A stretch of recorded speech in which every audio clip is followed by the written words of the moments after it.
आज हम displacement reaction विस्थापन अभिक्रिया के बारे में जानेंगे और इस केमिकल रिएक्शन को अच्छी तरह समझने के लिए सबसे पहले एक एक्टिविटी के बारे में जानते हैं। एक्टिविटी इस प्रकार से होगी। Take iron nail and clean them by rubbing with sand paper.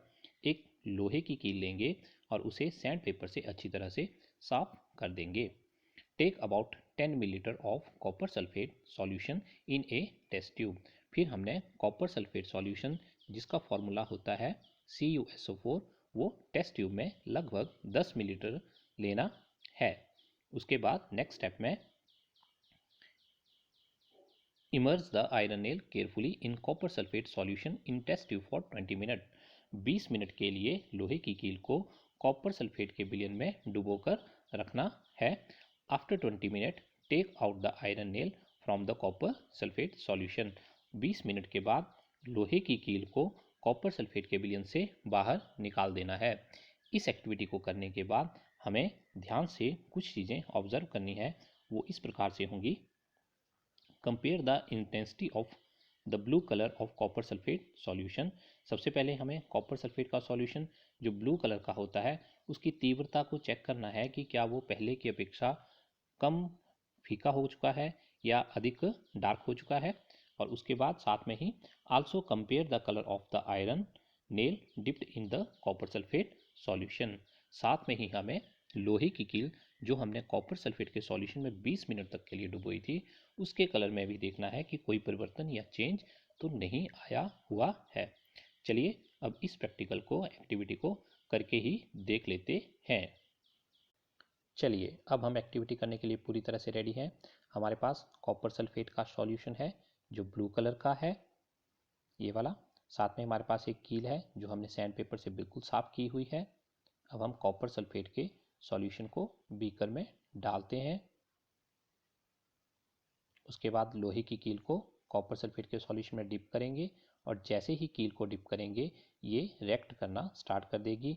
आप बाहर निकाल के इसका कलर चेक कर सकते हैं। देखिए इसका कलर ब्राउनिश हो रहा है। कॉपर सल्फेट के सॉल्यूशन से आयरन नेल पे आ रहा है।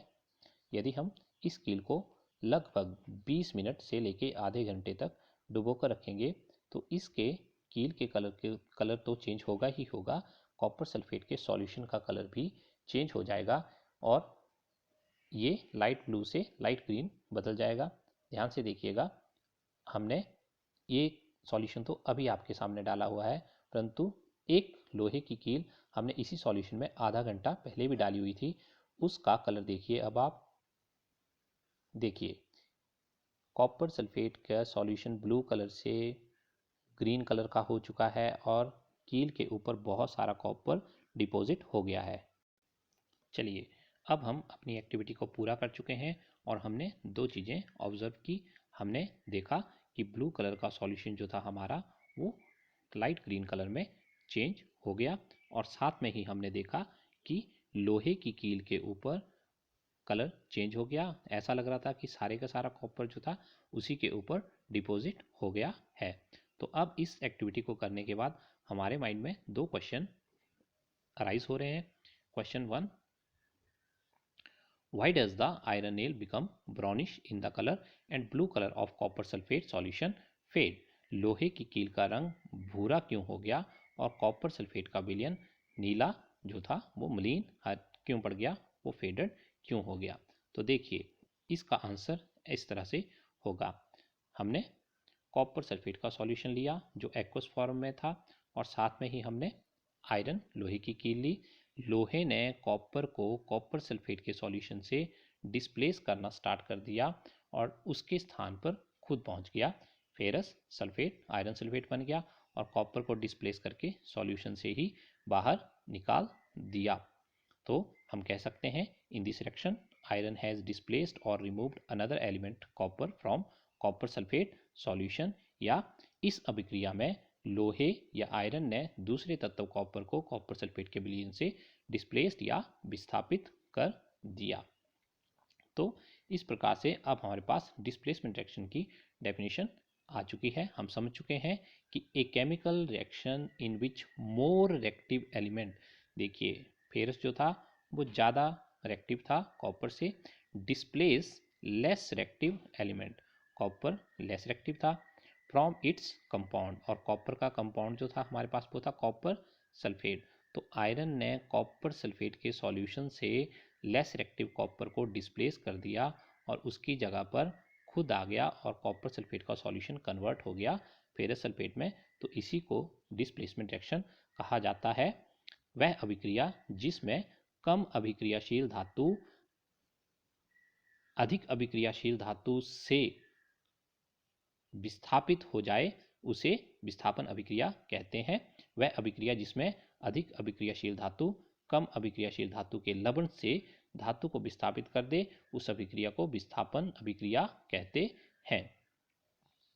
चलिए अब कुछ और एग्जाम्पल देखते हैं डिस्प्लेसमेंट रिएक्शन के। हमारे पास सबसे पहला एग्जाम्पल है जिंक और कॉपर सल्फेट का। तो देखिए कॉपर जो है वो जिंक से कम रेक्टिव है, तो इसका मतलब कॉपर सल्फेट के सॉल्यूशन से जिंक कॉपर को डिस्प्लेस कर देगा और कॉपर सॉल्यूशन से बाहर निकल जाएगा और जिंक सॉल्यूशन में आ जाएगा। तो कॉपर सल्फेट से जिंक सल्फेट बन जाएगा, साथ में कॉपर डिस्प्लेस हो जाएगा। एक और एक्शन है हमारे पास कॉपर लेड और कॉपर क्लोराइड है। देखिए कॉपर से ज़्यादा रेक्टिव होता है लेड, तो लेड कॉपर क्लोराइड के सॉल्यूशन से कॉपर को डिस्प्लेस कर देगा और सॉल्यूशन से ही बाहर निकाल देगा और खुद सॉल्यूशन में आ जाएगा। तो कॉपर क्लोराइड कन्वर्ट हो जाएगा लेड क्लोराइड में और कॉपर डिस्प्लेस हो जाएगा, बाहर निकल जाएगा। तो हम कह सकते हैं कि दोनों ऊपर वाली रिएक्शन में जिंक एंड लेड, जिंक और लेड दोनों ही ज़्यादा रेक्टिव थे, मोर रेक्टिव थे। Zinc lead is more reactive than copper, they displace copper from its compound copper sulphate and copper chloride. Zinc तथा लेड कॉपर की अपेक्षा अधिक अभिक्रियाशील तत्व थे, वे कॉपर को उसके यौगिक कॉपर सल्फेट तथा कॉपर क्लोराइड से विस्थापित कर देते हैं।